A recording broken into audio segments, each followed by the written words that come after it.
here. Again, this is a very risky move, even just dropping the first sentry, because, again, you're going to lose the dewarding battle, assuming OG commit 2 sentries on the mid lane, and then Riki just does whatever he wants, or your supports have delayed boots, have delayed ability to roam, which hurts a hero like Ogre quite a bit, so... Yeah. It is a gamble. It's not like, oh, stupid Riki. Normally teams don't do that for exactly that reason, but it's still a good start. Pays off here. I mean, I think they could still pick up more sentries later on down the road. It's just annoying to have to place them down. They still have the one mid, but it's kind of over to the left side, so he can still roam around from the right and see if he can find any sort of initiation from that point. But it's actually They're going to go on Miracle in the mid lane. I think he might be in trouble. Trying to catch out the Drow Ranger, and they got him. The Arrow Fire Blast combination's too much. I mean, if you don't see EGM coming in and you don't get out in time, then you're just dead. And it's a very easily ganked hero. I mean, it's a Drow Ranger, for God's sakes. Meanwhile, bottom lane, Bulldog is taking plenty of right-click damage. They won't be able to bring him down. No smoke screen. He also had no time walk for about 10 seconds, but he's able to salve up now.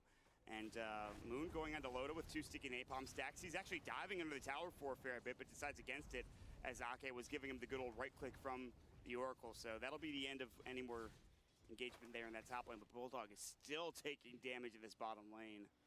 Yeah, the thing is, you get a first blood, you get 2 more kills after that, you're still up against 4 ranged heroes and a Drow. So if you don't keep on finding kills, things are going to be dicey, but it looks like they'll find another Mott, bringing down Moon in the top lane as Crit goes on a journey with Riki moving through the jungle. I think was hoping to find the courier. Not going to happen.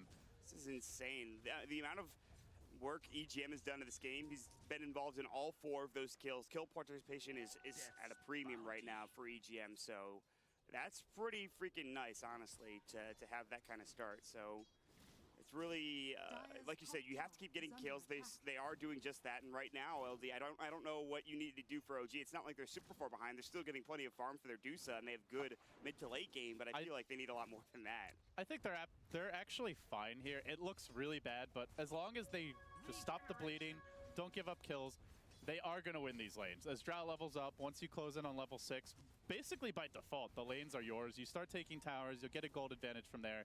It looks really bad for OG, especially the way some of these heroes have died, but the Cloud comes out bottom. He just got in range of the time walk after walking out of that Riki smoke screen. It was very close, and he'll still take a couple of flinks on his way out. Now the TP's coming through. No Tail is rather low in HP. The smoke screen comes in. EGM is the one to rotate, so he will not be in mid or top to help out there, but no successful kills for Alliance in that, or excuse me, for either team in that point.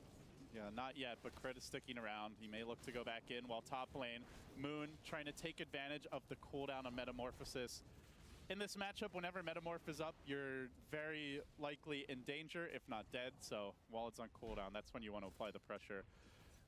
Even with 4 kills and a first blood, Alliance are only leading by like 400 gold, 250 experience or so.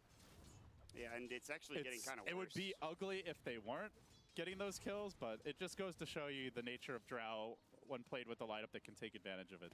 The CS advantage will stabilize. that OG have right now, the last hit advantage they have is actually kind of significant. And Loda is starting, he's up there obviously, but it's just the Medusa with 21 CS getting really good farm, and then even with the death, Miracle still has 17 last hits as well. So that's just like you said, it's just the Drow Ranger with Precision Aura. It's just that helps so much. Crit is going to body block S4 once it gets this top rune leap, and it's going to be picked up by the Mirana. That was a pretty sweet play.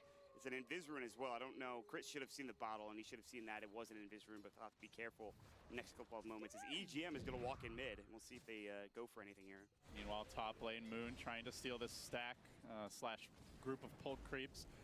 Level 5 Batrider at 4 minutes in the off lane. Yeah, he died, but he is getting a lot of experience out of the lane.